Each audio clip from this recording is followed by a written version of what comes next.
마가복음 15장 33절에서 41절까지 말씀, 제가 하나님 말씀을 봉독하겠습니다. 하나님 말씀에 귀를 기울이십시오. 제6시가 되매 온 땅에 어둠이 임하여 제9시까지 계속하더니 제9시에 예수께서 크게 소리 지르시되 엘리 엘리 라마 사박다니 하시니, 이를 번역하면 나의 하나님 나의 하나님 어찌하여 나를 버리셨나이까 하는 뜻이라. 곁에 섰던 자 중 어떤 이들이 듣고 이르되 보라 엘리야를 부른다 하고, 한 사람이 달려가서 해면에 신 포도주를 적시어 갈대에 끼어 마시게 하고 이르되 가만두라, 엘리야가 와서 그를 내려주나 보자 하더라. 예수께서 큰 소리를 지르시고 숨지시니라. 이에 성소 휘장이 위로부터 아래까지 찢어져 둘이 되니라. 예수를 향하여 섰던 백부장이 그렇게 숨지심을 보고 이르되 이 사람은 진실로 하나님의 아들이었도다 하더라. 멀리서 바라보는 여자들도 있었는데 그 중에 막달라 마리아와 또 작은 야고보와 요새의 어머니 마리아와 또 살로메가 있었으니, 이들은 예수께서 갈릴리에 계실 때에 따르며 섬기던 자들이요 또 이외에 예수와 함께 예루살렘에 올라온 여자들도 많이 있었더라. 아멘. 이것은 하나님 말씀입니다. 하나님께서 오늘 이 말씀을 통해서 우리에게 은혜 베풀어 주시기를 원합니다.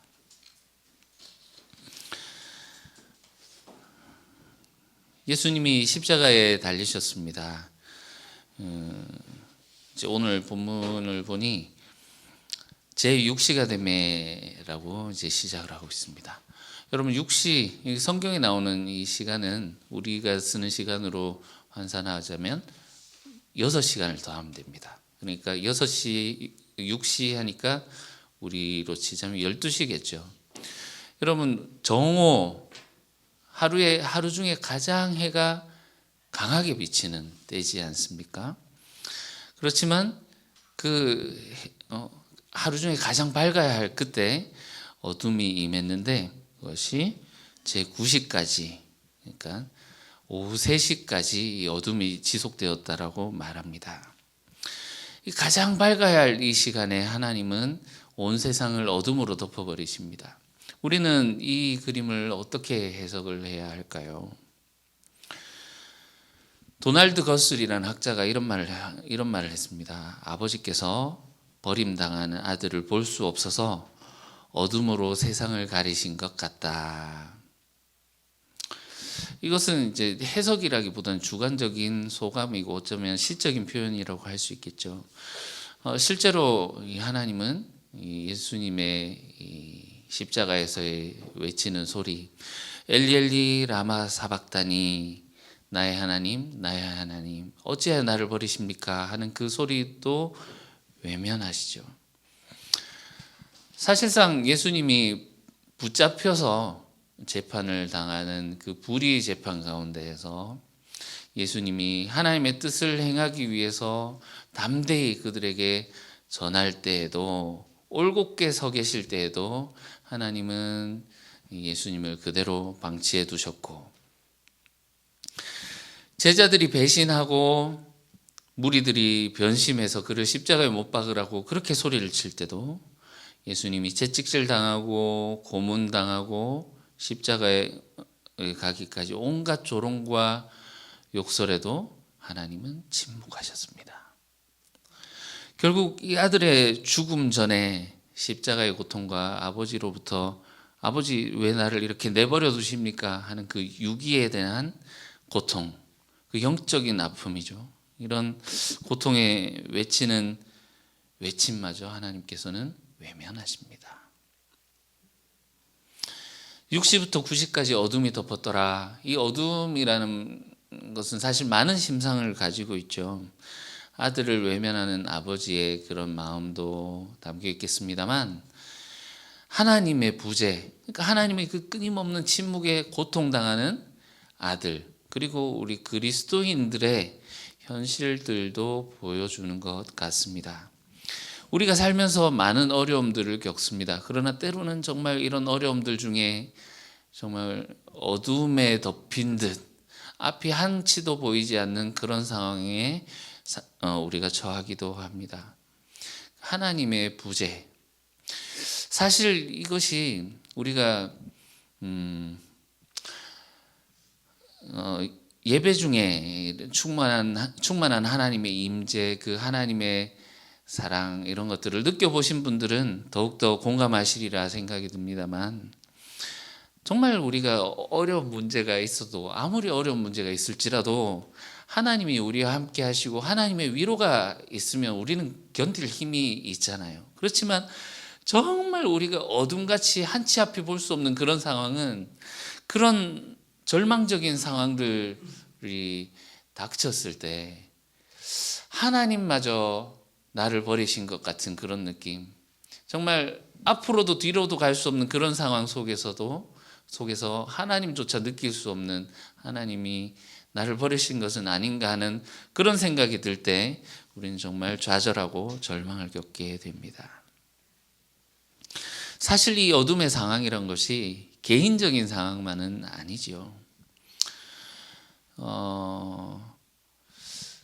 그 매트릭스라는 영화를 보면 그 주인공에게 한 사람이 찾아와서 빨간 약을 줄까, 빨간 약을 먹을래, 파란 약을 먹을래, 네가 선택을 해라, 이렇게 이야기를 합니다. 거기서 이제 파란 약을 먹으면 그 자기가 살아왔던 그 삶을 그냥 행복하게 살아갈 수 있지만, 빨간 약을 먹는 순간 그것이 이제 컴퓨터가 만들어낸 허상의 세계이고, 실제의 삶은 정말로 비참하게 그 인공지능과 컴퓨터에 의해서 그 인간의 신체 에너지를 뽑아먹히고 있는 그런 상황으로 깨어나게 됩니다. 진실의 삶을 맞이하게 된단 말이죠. 우리가 예수님이 말씀하신 이 복음을 들었을 때 정말 이 세상이 어떤 세상인가, 정말 알면 알수록 마치 빨간 약을 먹은 것처럼 이전 세상으로는 이제 돌아갈 수 없게 되는 그런 상황으로 접어들게 됩니다. 우리가 살아왔던 이 세상 그냥 행복하게 살아가고 자녀들 낳고 가족들과 함께 행복하게 살아가면 다인 줄 알았더니, 실상 이 세상은 마귀가 지배하고 있는 세상이고, 이 마귀가 조정하고 있는 그래서 결국은 죽음으로 가게 되는 이 세상이다라는 이 사실, 이 복음을 통해서 그것을 알게 된 순간, 이 세상의 부조리와 악한 것들과 불의한 사람들과 그런 것들이 보이기 시작하기 때문이란 말이죠. 우리는 이런 어두운 세상 가운데 살아가고 있습니다. 그래서 이 복음을 알고 하나님의 뜻대로 기도하기 시작하죠. 기도를 하지만 정말 나의 작은 이 기도 하나가 무슨 소용이 있을까 싶을 정도로 바닷물에 마치 소주 한 잔 태운 것처럼 아무 일도 일어나지 않는 것 같은 그런 상황. 여전히 세상은 불의로 가득하고 욕심으로 가득하지 않습니까? 어떤 사람들은 집을 뭐 몇백 채, 1000채 이상 가지고 있는 사람이 있는가 하면, 어떤 사람은 아직도 먹을 것이 없어서 한 끼 걱정을 하면서 굶어가는 사람들, 굶고 있는 아이들이 있지 않습니까?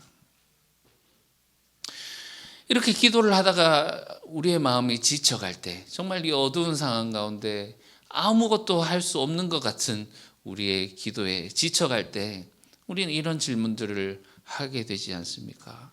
과연 하나님 우리를 돌아보십니까? 하나님은 이 세상을 버려둔 것은 아니십니까? 왜 이렇게 유기하십니까? 나의 하나님, 우리를 버리신 것은 아닙니까? 특히나 마가 공동체에게 있어서 이 기도는 그들에게 정말 절실히 다가왔던 기도였을 것입니다. 예수님을 직접 보고 경험하고 했던 그런 1세대 그리스도인들이 있었겠지만, 또 시간이 지나면서 1.5세대, 2세대, 이 뒷세대들은, 이제 전애들은 예수님의 그 말씀을 통해서 지금 신앙을 가지고 있는 상황이란 말이죠. 그런데 그 신앙 때문에 박해를 당하고 고문을 당하고 생명의 위협을 느끼면서 살아가고 있던 그 생활 터전이 완전히 파괴되어서 제대로 살아갈 수 없는 이런 어둠 가운데 있는 그런 상황이란 말입니다.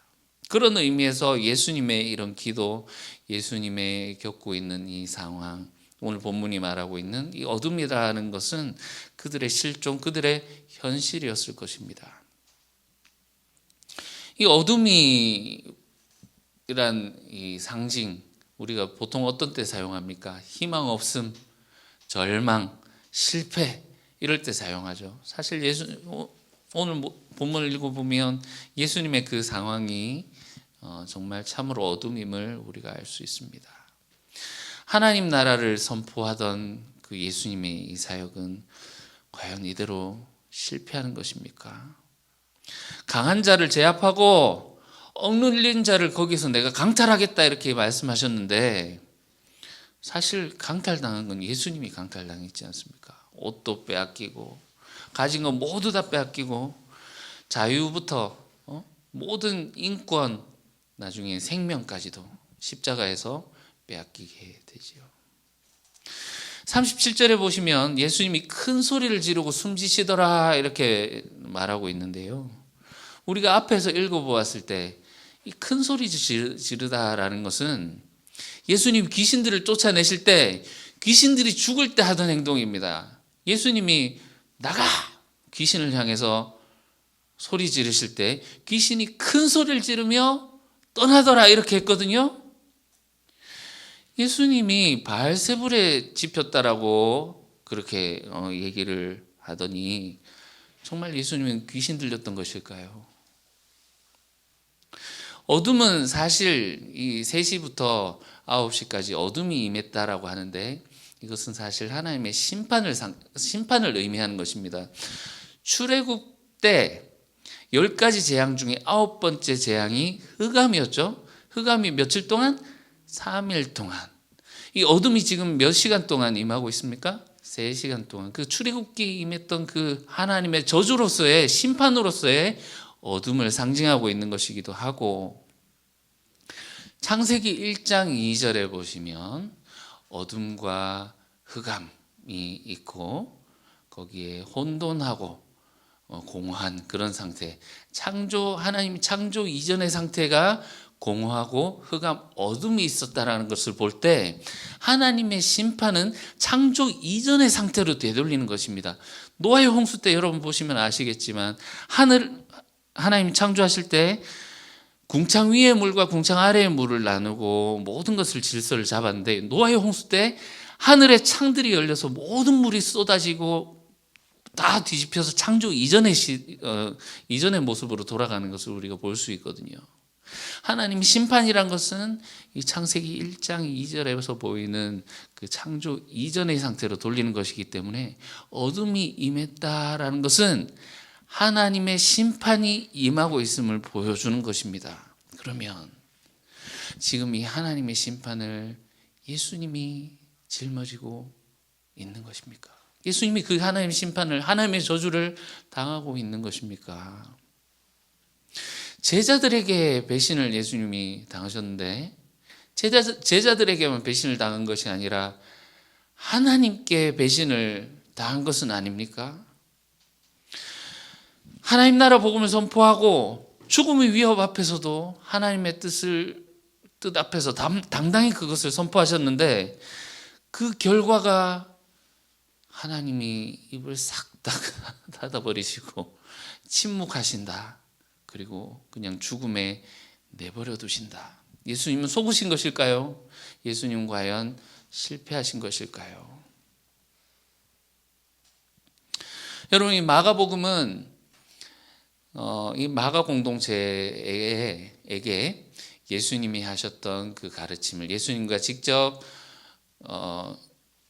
예수님 직접 보기도 하고 그 가르침을 들었던 그 지도자들이 그렇게 지도자가 된 자들이 예수님의 가르침을 그 후세 1.5세대, 2세대 그리고 그 공동체에게 가르쳐 주기 위해서 전달하기 위해서 만든 책이지요.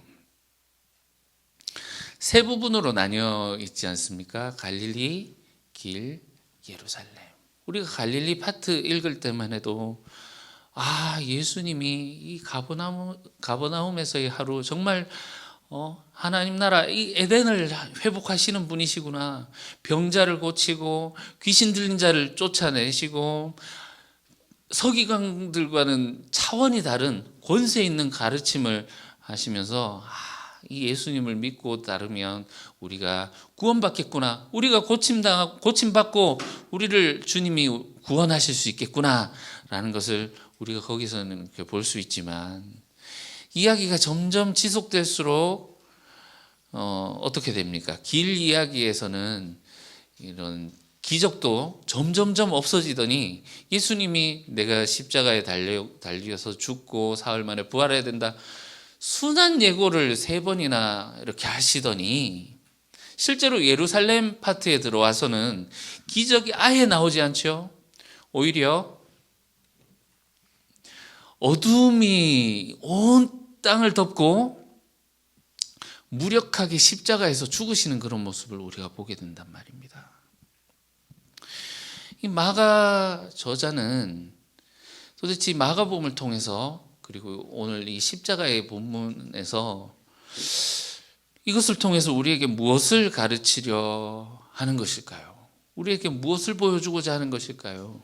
우리가 무엇을 보고 무엇을 듣기를 원하는 것일까요? 지난주에 예수님의 그 십자가 아래서 조롱하는 자들 3부류, 그 조롱 3종 세트를 우리가 보셨죠. 그 중에 대제사장들과 서기관들의 말 31절에 보십시오. 대제사장들도 서기관들과 함께 희롱하며 서로 말하되 그가 남은 구원하여서 자기는 구원할 수 없도다, 이렇게 하면서 이스라엘 왕 그리스도가 지금 십자가에서 내려와 어떻게 해요? 우리가 보고 믿게 할지어다, 이렇게 얘기를 하죠. 보고 믿게 할지어다.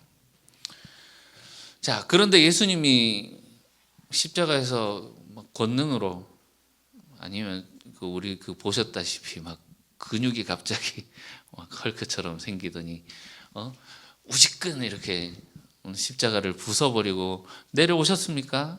안 됐죠. 그러니까 오늘 본문에 또 사람들이 조롱합니다. 예수님이 엘리 엘리 라마 사박다니 하시니까 오해를 하는 거죠. 이게 못 들었다는 것은 외부인이라는 사인입니다. 엘리 엘리 하니까 엘리야 부른다, 이렇게 오해를 한 거죠. 이스라엘 사람들의 신앙 중에는 이런 것이 있었습니다. 정말 어려운 일이 닥치거나 긴박한 상황에서는 엘리야가 와서 우리를 구원해 주실 거다, 엘리야가 와서 우리를 도와줄 거다, 이런 신앙이 있었습니다. 신포도주를 먹였다라는 것은 생명 연장의 의미거든요. 그러니까 이렇게 죽으면 안 되지, 엘리야가 오는지 지켜봐야지 하면서 엘리야가 오나 보자 하면서 신포도주를 마시게 하고, 엘리야가 와서 그를 내려주나 보자, 이렇게 얘기를 하죠. 자, 이들이 지금 하고 있는 것이 분명하게 조롱입니다. 그죠? 조롱인데 이들이 보고 싶어 해요. 앞에서도 그랬고 지금도 그렇고 보고 싶어 합니다. 예수님이 여기서 구원받기를 보고 싶어 합니다. 네가 여기서 십자가에서 내려오나 보자 얘기를 하고, 그게 안 되니까 엘리야가 구원해 주나 보자. 사람들의 소망을 담고 있는 겁니다. 이런 상황, 정말 어둠으로 가득한 이 절망의 상황에 기적과 같이 네가 여기서 헤어나온다면, 이런 일이 생긴다면 하나님을 믿겠다, 그런 하나님께서 너에게 이런 일을 해주실, 사실 믿고 싶다라는 이런 마음도 담겨 있는 거죠. 그리고 또 이런 상황 가운데 하나님께서 우리를 구원해 주시기를 하는 그런 바람이 이 조롱 속에, 조롱의 표현으로 담겨 있는 것 같습니다. 이런 요청하는 사람들의 이 바람, 그리고 우리의 기대, 또는 마가 공동체의 기대가 담겨 있다라고 할 수 있겠죠. 정말 이런 어둠과 같은 상황에서 우리를 구원해 주십시오 하는 그런 바람이라고 볼 수 있겠습니다. 여러분 보시면 십자가 주변에 보고 있는 또 다른 사람들이 있습니다. 지난주에 조롱하는 자들 중에 또 대제사장들, 서기관들이 있었다면 오늘 39절에 보시면 예수님을 향하여 섰던 백부장이 그렇게 숨지심을 보고 이렇게 나오죠. 이르되 이 사람은 진실로 하나님의 아들이었도다 이렇게 고백을 하기도 하고요. 40절에 보시면 또 멀리서 바라보는 여인들이 있었더라. 그래서 세 명의 여인의 이름을 말하면서 실패했던 제자들을 대체하고 있는 제자의 무리로 이 여인들을 말하고 있습니다. 그 세 제자 시몬과 양쪽 좌측과 우측에 달렸던 그 제자 야고보와 요한 세 제자는 실패했다는 것을 앞에서 상징적으로 보여줬고, 그리고 그들을 대체하고 있는 이 여제자들. 그런데 이 여제자들의 이야기로 나머지 이야기가 연결이 되는데, 이 여제자들이 예수님을 보는 것을 성공할까요? 실패할까요? 우리 이제 16장에서 확인하게 될 테고, 이들이 진짜 예수님을 보고 있지만 정말로 보고 있느냐는 사실 유보되고 있습니다. 이거는 우리가 다음에 이어지는 이야기에서 조금 더 다루도록 하고요. 어쨌든 이 백부장에 대해서 우리가 조금 주목을 해보면, 이 백부장이라는 사람은 예수님의 십자가를 못 박는데 진두지휘한 지휘관이라고 보시면 됩니다. 물론 이가 여기서 고백을 하죠. 이 사람은 진실로 하나님의 아들이었도다. 이 고백이 정말 진실된 고백이냐? 와, 정말 딱 알아보고 와, 정말 이분이 하나님의 아들이었구나라고 알아보는 진실된 고백이었는지, 아니면 앞에서 유대인의 왕이라고 조롱하면서 희롱했던 진짜 하나님 아들이었네 하는 그런 고백, 그런 희롱이었는지 학자들 사이에서도 사실은 논란이 있습니다. 그런데 그것이 어떤 것이라고 한들, 지금 이 말이 고백되어지고 있는, 우리에게 이 말이 들려지고 있는 이 위치가 중요합니다. 어디에서 지금 이 말이 나오고 있습니까? 십자가 앞에서 나오고 있더라는 겁니다. 이 사람은 진실로 하나님의 아들이었도다. 그러면 하나님의 아들, 사실 이 마가복음의 제목이었죠. 주제 제목 1장 1절에 하나님의 아들 예수 그리스도의 복음의 시작하고 이 마가복음이 시작했었어요. 마가복음 안에는 이 제목을 빼놓고 하나님의 아들이란 말이 3번 나옵니다. 첫 번째는 예수님이 세례를 받으실 때 하늘이 찢어지고 성령이 내려옴을 보셨죠. 그리고 예수님이 하늘 음성을 들으셨습니다. 너는 내 사랑하는 아들이라 내가 너를 기뻐하노라. 자, 보세요 여러분. 이때 누가 그 소리를 듣고 누가 그 장면을 보았습니까? 예수님 혼자 이것을 목격했단 말이죠. 자, 두 번째 장면은 변화산. 예수님이 변모하실 때, 영광스러운 모습으로 변모하실 때 하나님의 아들이 나옵니다. 예수님이 세 제자를 데리고 변화산에 올라가셨습니다. 그리고 예수님이 영광스럽게 변화하실 때 하늘에서 모세와 엘리야와 모세가 나타나서 예수님과 함께 3명이 이렇게 있는 것을 이제 제자들이 보고 하늘 소리가 들리죠. 이는 내 사랑하는 아들이라 너희는 그의 말을 들으라. 하늘 소리가 직접 들립니다. 그 베드로가 제자들이 보고 듣긴 했지만 제대로 못 보고 못 들었죠. 그러니까 아무 말 대잔치 하잖아요. 여기가 좋사오니 하면서 횡설수설하면서 자기가 무슨 말을 하는지 모르더라. 제대로 보지 못하고 듣지 못했다라는 거죠. 이때는 누구만 들었습니까? 그 자리에 있었던 사람, 예수님과 누가? 세 제자만 이것을 들었습니다. 마지막 세 번째 하나님의 아들이 나오는 것이 여기 십자가에서 나오는데요.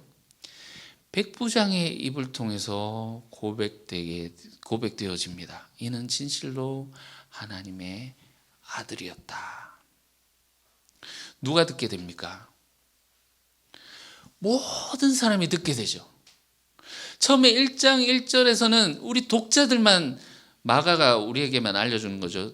알려줬었는데 처음에는 예수님이 그것을 보시고 세 제자에게만 은밀히 보이셨는데 이제 백부장의 입을 통해서 모든 사람이 그것을 듣게 되었다.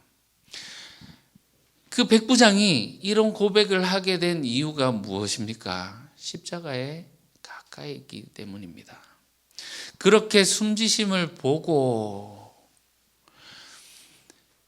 예수님이 그동안에 하나님 귀신도 예수님을 알아보고 하나님의 아들이심을 드러내려고 할 때마다 예수님이 말하지 말아라. 침묵 명령을 내리셨죠. 비밀로서 남겨두셨단 말입니다. 지금 안 돼. 이렇게 하시다가 이제 십자가에 달리시는 이때 이 십자가를 통해서 예수님을 봐야 된다. 앞에서 보여줬던 그 모습들, 예수님의 그 권능 있고 그 기적을 행하시고 하는 그 모습들, 예수님의 모습 맞지만 그렇게 보고 예수님을 따르면 그것은 오해에 빠지게 된다. 예수님을 따르는 것은 이 십자가의 그의 숨지심, 하나님의 뜻을 이루시는 바로 그 포인트에서 하나님의 아들이심이 진정으로 드러나게 된다라는 것이죠. 6시에서 9시까지 어둠이 지속되었더라. 여러분, 고대인들의 이 생각을 우리가 좀 알 필요가 있습니다. 우리는 지금 일식이 있고 날이 어두워지면 일식이구나 이렇게 받아들이겠죠. 근데 그 당시 사람들은 이 태양을 숭배하기도 하고 태양신 숭배하기도 했잖아요. 태양이 빛을 잃는다라는 것은, 온 세상에 어둠이 임한다라는 것은 신의 분노, 신이 노하셨구나, 저주가 임하는구나 이렇게 생각을 하기도 했었단 말입니다. 예전에 어떤 영화를 봤는데 제가 그 영화 제목은 기억이 안 나는데 수천 명이 모여서 막 싸움이 일어납니다. 막 싸우는데 일식이 딱 시작이 돼요. 그 땅에 어둠이 싹 임하는 거죠. 그러니까 사람들이 그걸 보더니 전부 다 엎드립니다. 일식이 한 8분에서 한 13분 정도 진행되잖아요. 일식이 딱 끝나고 나니까 다시 막 싸워요. 그만큼 이 고대인들에게 이 일식, 날이 어두워짐, 이것은 엄청난 두려움으로 받아들였다라는 거죠. 그래서 어떤 사람들은 여기 이 6시에서 9시 사이에 있었던 이 어두움은 일식이었을 것이다 이렇게 말하는 사람도 있는데, 방금 말씀드렸다시피 일식이 지속돼 봐야 몇 분, 한 10여 분 정도지 않습니까? 그런데 이것이 3시간 동안 지속되었더라. 이것이 보여주는 것이 무엇입니까? 이것은 명백히 하나님이 개입하심을 보여주고 있는 것입니다.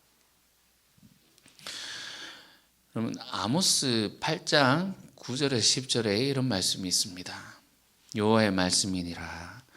그날이 언제입니까? 마지막 날, 내가 심판하는 날, 그날에 내가 해를 대낮에 지게 하여 백주의 땅을 캄캄하게 하며 너희 절기를 애통으로 모든 노래를 애곡으로 변하게 하며 모든 사람에게 굵은 배로 허리를 동이게 하며 모든 머리를 대머리가 되게 하며 독자의 죽음으로 말미암아 애통하듯 하게 하며 결국은 공고한 날과 같게 하리라. 이 아모스뿐만이 아니라 요엘, 말라기 등에서 크고 두려운 날, 여호와의 진노의 날을 예언해 오고 있었습니다. 구약에서 말이죠. 물론 이제 처음에는 이방인들에게 향한 그 진노로서 했지만 아모스나 요엘 같은 경우는 또 이스라엘이 하나님의 말씀을 듣지 않았기 때문에 이스라엘에게도 동일한 진노, 동일한 하나님의 심판이 임할 것을 보여주고 있습니다. 이 그날이라는 것은 하나님의 심판의 날, 종말의 날, 종말이라는 의미입니다. 결정적으로 우리 38절 보시면요, 마가복음 15장 38절 보시면 예수님이 소리를 지르시고 숨지시고 이에 어떻게 말하고 있습니까? 성소 휘장이 위로부터 아래까지 찢어져 둘이 되니라, 이렇게 말하고 있죠. 위로부터라는 말은 하나님으로부터, 하나님이 행하신 일이다 라는 거죠. 사람이 찢었으면 아래로부터 찢어지겠지만 하나님이 지금 분명히 개입하고 계심을 보여주고 있습니다. 그래서 이 본다라고 하는 것이 너무나도 중요한 이유입니다. 이 장면에서 또는 우리의 현실 가운데에서 우리는 무엇을 볼 것인가 하는 거죠. 예수님이 자신을 스스로를 인자라고 하셨는데 그것이 다니엘서에 나오는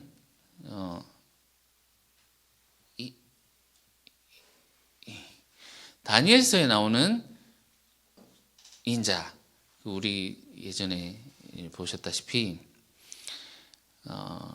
인자 같은 이가 구름을 타고 와서 하면서 할 때 예수님이 하나님의 우편에 앉으실 것이다 하면서 할 때, 그리고 이제 여러 군데에서 제가 설명드렸었는데, 자, 이 다니엘서 7장에 이 인자 같은 이가 옛적부터 항상 계시니 하나님으로부터 왕권을 받고 권세와 영광과 나라를 받게 되죠. 그래서 모든 나라와 족속과 언어를 말하는 자들로부터 섬김을 받고 소멸되지 않는 권세와 영원한 나라를 상속받게 되는 예수님의 이 환상을 다니엘이 본단 말입니다. 그런데 이 7장의 상황, 문맥, 어떤 문맥 가운데 이 말씀이 나오는가? 2절에 보시면 다니엘이 환상을 보는 것으로 시작을 하는데요, 큰 네 짐승이 바다로부터 올라온 것을 봅니다. 그런데 그 중에 넷째 짐승이 극악무도하고 흉악하기 그지없는 거예요. 무섭고 놀랍고 강하고 새로 된 이가 있어서 먹고 부서뜨리고 발로 밟고, 이전에 있던 그 짐승들과는 격이 다르더라. 그러니까 짐승들이 승리하는 이야기가 이렇게 나옵니다. 그 다니엘이 환상을 봤는데 환상을 이게 뭔가 모르니까 물어봐요. 그러니까 알려줍니다. 이 짐승들은 그 나라들이고, 여기 이제 짐승들의 뿔이 있는데 그것은 왕을 의미하고, 그 왕들이 지극히 높으신 이의 성도를 짓밟고 괴롭히고 못 살게 하고 그의 손에 붙들림 받고 박해하는 그런 상황을 말하는 거죠. 그러나 심판이 시작되면 그는 권세를 빼앗기고 완전히 멸망할 것이요, 나라와 권세 온 나라들이 위세가 지극히 높으신 이의 거룩한 백성에게 붙임 바 되리니 그의 나라는 영원한 나라이라 온 권세 있는 자들이 다 그를 섬기며 복종하리라.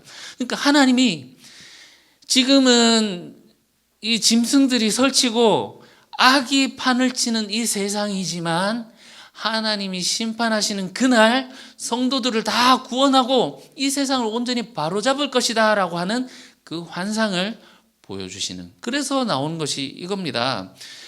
환상 중에 인자 같은 이가 옛적부터 항상 계신 이에게 이 하나님으로부터 모든 정권을 이양받게 되는, 예수님이 내가 인자다라고 말씀하신 것이 바로 내가 그 인자다, 다니엘이 말하는 그 인자다라는 것을 말씀하시는 거예요. 그 인자가 등장하는 것은 세상 질서를 바로잡고 짐승들을 하늘 법정에 세워서 오히려 심판하실 것을 보여주는 것이죠. 이 다니엘은 다니엘이 보여준 이 하늘 전쟁에서 인자 예수님이 승리하실 것을 이제 미리 보여주는 것입니다. 여러분, 십자가라는 것, 십자가는 예수님이 죽음으로써 사탄에게 패한 것처럼 보입니다. 정말 그 어두움과 같은 그런 상황이 있는 것 같습니다. 그렇지만 이 다니엘의 관점으로 우리가 본다면 실제로는 예수님이 거기에서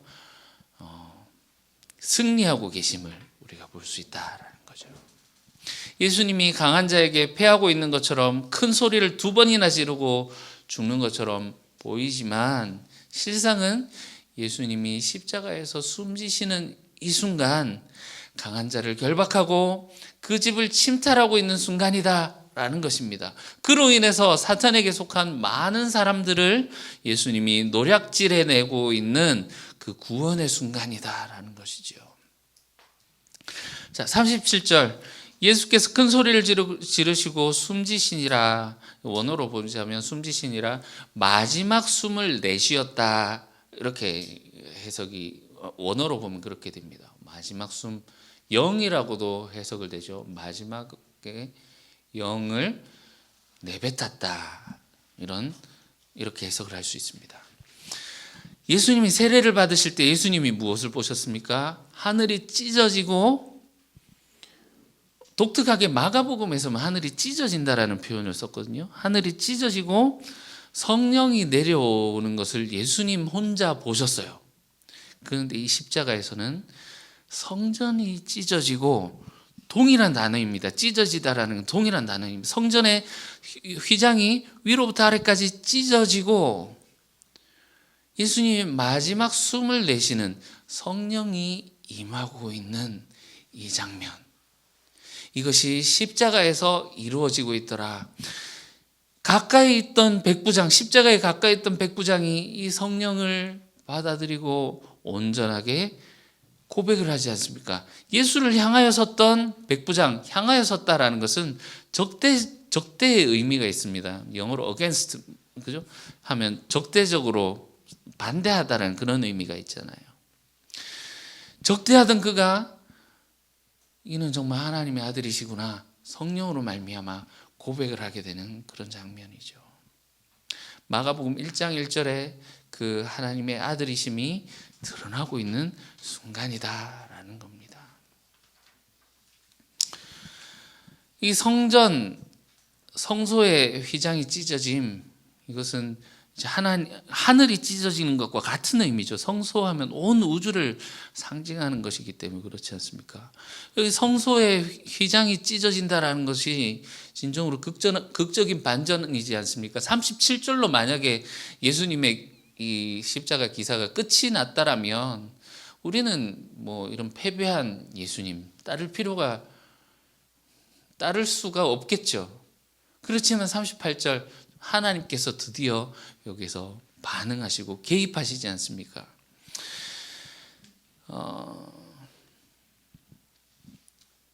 예수님의 십자가가 실패처럼 보이지만 실질적으로 하나님께서 여기 개입하시고 승리하고 계시다라는 것을 보여주고 있습니다. 여러분들 중에는 또 짙은 어둠 가운데 거하는 것과 같은 그런 상황을 당하신 분들도 있으실 것입니다. 또는 이 하나님 나라를 가슴으로 품었지만 전혀 달라지지 않는 이 현실 가운데 실망하고 지친 분들도 계실 줄로 믿습니다. 그렇지만 오늘 본문은 우리에게 도전을 하는 것 같습니다. 백부장이 보고 있는 것을 과연 우리는 볼 수 있는가? 우리도 같은 것을 보고 있는가? 우리 오후 성경 공부 때 다니엘을 지금 보고 있는데 아직까지 본 본문은 아닙니다만 다니엘과 친구들이 그런 고백을 하죠. 그리 아니하실지라도 내가 주를 섬기겠습니다 하면서 그렇게 사자굴에 들어가지 않습니까? 물론 거기에서 다니엘과 친구들은 건짐을 받지만 현실에서 그렇게 건짐받는 일이 많습니까? 아니면 그냥 사자굴에 던졌더니 밥이 되었더라, 이런 경우가 많습니까? 사실 우리의 현실은 그렇지 않은 경우가 더욱더 많죠. 우리의 현실은 짐승들이 지배하는 듯한 그런 어두움의 세상을 살아가고 있는 것 같습니다. 그러나 그런 가운데서 또 하나님 침묵하고 계시는 것 같아요. 나의 하나님 어찌하여 우리를 버리십니까? 이렇게 내버려 두십니까? 기도하는 것처럼 정말 악이 승리하고 있는 것처럼 그렇게 보입니다. 하나님은 가만히 계시고 말이지요. 그렇지만 여기 성소휘장이 찢어졌다라는 것은 확실하게 하나님이 개입하셨다라는 거죠. 위로부터 아래로 찢어졌더라. 하나님 개입하고 계시다라는 것은 하나님이 임재하셨다, 하나님이 여기 현존하신다, 하나님이 지금 여기 계신다라는 것을 보여주는 또 반증이지 않습니까? 하나님 나라를 선포했던 예수님이 실패한 것이 아니고 오히려 이 장면, 예수님이 십자가에서 죽으시는, 숨지시는 이 장면이 여기에서 하나님의 통치가 강하게 일어나고 있음을 보여주고 있는 것입니다.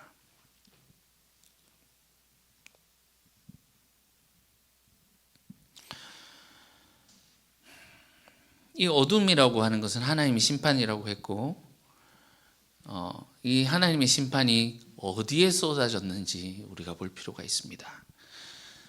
예수님의 몸에, 그리고 예수님이 숨지실 때 성전에 이 하나님의 심판이 쏟아짐을 우리가 주목해 볼 필요가 있겠습니다. 예수님이 강한 자를 결박하고 그 안에 있는 세간들을 늑탈한다라고 하셨는데, 이 강한 자를 어떻게 결박하셨습니까? 본인이 결박되고 오히려 죽음으로써 사탄을 결박하신 것입니다. 이것이 하나님 나라의 비밀이며 십자가의 비밀입니다. 혹자들은 이렇게 표현을 합니다. 이 성전이 휘장이 찢긴 것은 하나님이 자신을 찢으신 것이다, 이렇게 표현을 하기도 합니다. 예수님이 십자가에서 모든 물과 피를 쏟으신 것은 우리를 살리시기 위한, 하나님의 진노를 오롯이 자신의 몸에 이렇게 짊어지심, 그래서 우리에게 구원을 베푸시기 위함이지요. 하나님의 긍휼입니다. 그리고 또 사실 여기서는 많은 메시지들을 우리가 발견할 수 있습니다. 강한 자의 집을 강탈한다고 하셨는데 그 성전이 찢어지게 되잖아요. 이 강한 자의 집이 무엇인가 또 우리가 생각해 볼 수 있겠죠. 그 강한 자의 집이 바로 성전이더라는 것도 우리가 볼 수 있습니다. 우리가 여기서 또 굉장히 중요한 주제를 살펴볼 수 있는데, 교회가 바로 예수님의 이 죽음을 통해서 탄생하고 있는 교회의 탄생의 순간을 우리가 볼 수 있습니다. 조롱하는 자들이, 지나가는 자들, 그죠? 이렇게 말을 했죠. 아하, 성전을 헐고 사흘 만에 짓는다는 자여, 이렇게 조롱을 했단 말이죠. 38절에 예수님의 죽음과 함께 성전 휘장이 찢어졌죠. 여기에서 성전에 허는 것이 성취되었고, 이제 그 이후로 6장 8절까지 이후로는 이제 새롭게 성전이 사흘 만에 성전이 지어지는 것이 성취되는 장면을 우리가 보게 될 것입니다. 결론부터 말씀드리자면 이 새 성전은 새로운 출애굽, 거기로부터 건져낸 자들을 불러 모으신 교회 공동체이지 않습니까? 교회 공동체. 예수님을 따라가는 삶을, 하나님의 뜻대로 살아가는 자들, 그들을 불러 모은 교회 공동체. 이곳에 이제 하나님께서 함께 하신다라는 것입니다. 마지막으로 41절에 한 군데만 보고 마치겠습니다. 자, 이들은 여인들이죠. 예수께서 갈릴리에 계실 때 따르며 섬기던 자들이요, 이렇게 말하고 있습니다. 사실 이 여인들도 끝까지 가보면 보는데 실패합니다. 예수님을 온전히 보는데 실패해요. 그렇게 마가복음이 끝이 나요. 어디에서 회복된다? 갈릴리로 다시 갈 때 이것이 회복되고 제자들의 회복도 거기에서 이루어지게 됩니다. 그런데 이 여인들이 어떤 자들이라고 말하고 있습니까? 따르며 섬기던 자들이다. 멀리서 보고 있지만 따르고 섬기던 자들이다. 누구와 대조되느냐면 백부장과 대조가 되고 있는 것입니다. 백부장이 십자가에서 고백을 했어요. 이는 진실로 하나님의 아들이다. 온전한 고백을 했어요. 그런데 우리 다음 시간에 보시겠지만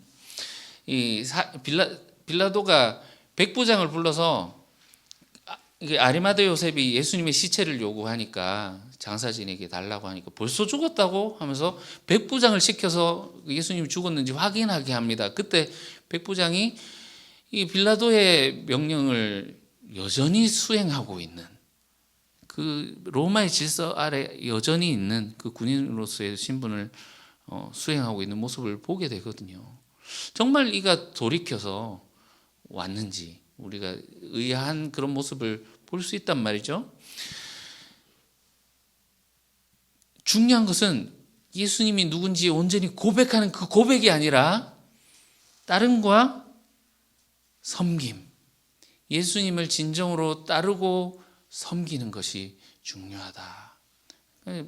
솔직히 사실 바디메오가 예수님을 고백했을 때 다윗의 자손이여 나를 긍휼히 여기서 불쌍히 여기소서 얘기를 했는데, 그 교정받아야 될 부분이 있잖아요. 다윗의 자손이다. 그렇지만 그가 예수님을 온전히 보고 길에서 따랐던 것이, 그가 예수님에 대한 고백은 사실 조금 부족할지언정 예수님을 진정으로 그 길에서 따름이 그를 참된 제자 되게 했다라는 것을 우리가 볼 수 있다는 거죠. 우리가 예수님을 믿고 교회의 일원으로, 하나님의 가족의 일원으로 우리가 부름을 받았습니다. 새 성전으로 우리가 부름심을 받았습니다. 여기서 우리가 예수님을 향한 신앙 고백, 예수님이 어떤 분이신지 온전히 아는 것 중요하겠습니다. 그러나 그것보다 더 중요한 것은 예수님이 가신 이 길을 따라가는 것. 정말 이 길이 어둠의 길이고 죽음의 길로 가는 것 같은 십자가의 처형의 길이지만 예수님을 따라 살아가는 삶, 이것을 이렇게 따라갈 때 온전히 우리가 주님의 참된 제자가 될 수 있음을 믿습니다. 그래서 우리가 하나님의 참된 백성으로서 주님께서 우리와 늘 함께 하시며, 비록 우리가 이 어둠과 같은 삶을 살아가며 고통당하고 있을지라도 하나님께서 승리하고 계심을 우리가 믿고 바라며, 그분께서 우리의 삶 가운데 함께 하시며 우리를 인도하시며 결국 그분의 승리를 외치게 될 그날까지 이 길을 함께 가게 되는 저와 여러분들이 되시기를 주님의 이름으로 축원합니다. 기도하겠습니다. 사랑하는 주님, 주님의 이 십자가, 이것이 실패가 아니며 오히려 하나님의 승리이며 진정한 복음이며 이곳에서 하나님의 승리를 선포하셨음을 우리가 봅니다. 이 십자가의 길, 그 가운데 있는 비밀을 우리가 온전히 알게 하시며 하늘의 비밀을 바라보며 소망하며 살아가는 저희들 되게 도와주시옵소서. 거룩하신 예수님 이름으로 기도합니다. 아멘.